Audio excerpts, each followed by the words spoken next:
Est-ce que tu t'es déjà senti vidé ou envahi après avoir passé du temps avec quelqu'un? Ou peut-être que tu as ce don ou ce poids de ressentir intensément les émotions des autres? Si oui, reste bien jusqu'à la fin parce que cette vidéo pourrait changer ta vie. Aujourd'hui, on va parler d'un phénomène fascinant, ce que c'est réellement de ressentir l'énergie des autres. Pourquoi c'est à la fois un super pouvoir et un défi, et surtout comment en faire une force pour toi.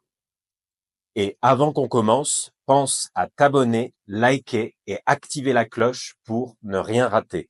Ressentir l'énergie des autres, c'est comme avoir un radar émotionnel. Quand tu entres dans une pièce, tu sais instinctivement si quelqu'un est en colère, triste ou heureux. Mais ce radar peut devenir épuisant. Pourquoi? Parce que parfois, tu ne sais même plus si ce que tu ressens vient de toi ou des autres. Quand on est enfant, on développe souvent cette capacité pour survivre. Si par exemple, tu as grandi dans une famille où il fallait faire attention à tout ce que les autres ressentent pour éviter des conflits, ton cerveau s'est adapté. Résultat, tu t'es déconnecté de tes propres émotions pour te concentrer uniquement sur celles des autres. Un exemple concret que je peux te donner, imagine que tu dis non à une sortie familiale ou entre amis. Immédiatement, tu vas ressentir une tension, une gêne. Mais est-ce vraiment ta culpabilité ou celle de l'autre? Les empathes et les narcissiques, c'est un duo qu'on voit souvent. Pourquoi? Parce que l'empathe donne tout pour plaire, pour être accepté, tandis que le narcissique prend tout pour se sentir puissant. Mais attention, il y a une leçon importante à tirer de ça. Le narcissique est, d'une certaine manière, fort dans son propre cadre, même si c'est toxique. Il fait ce qu'il veut pour ses besoins.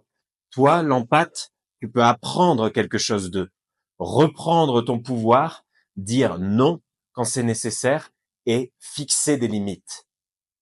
Un exemple, ma mère est quelqu'un de super gentille, très attentionnée, mais elle a toujours eu du mal à poser des limites face à des personnes toxiques. Pendant des années, elle a toléré des comportements abusifs juste pour éviter les conflits. Et ça, c'est typique des empathes. Mais ce que j'ai appris, c'est que dire non, c'est un acte de respect envers soi-même.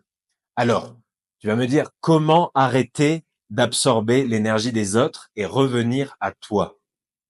Donc, la première étape, c'est de te reconnecter vraiment à toi, à ton corps, et prendre un moment pour respirer, pour ressentir ton corps.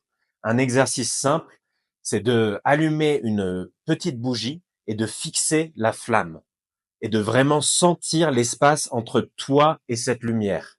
Cet exercice va te recentrer sur toi-même et vraiment t'éloigner des énergies extérieures. Dire non ne fait pas de toi une mauvaise personne. Au contraire, ça montre que tu te respectes. La prochaine fois qu'on te demande quelque chose qui ne te convient pas, prends une pause. Demande-toi, est-ce que ça me fait plaisir? Est-ce que ça me respecte? Si la réponse est non, ose le dire.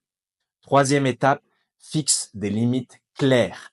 Par exemple, si tu ressens qu'une personne te vide de ton énergie, limite ton temps avec elle.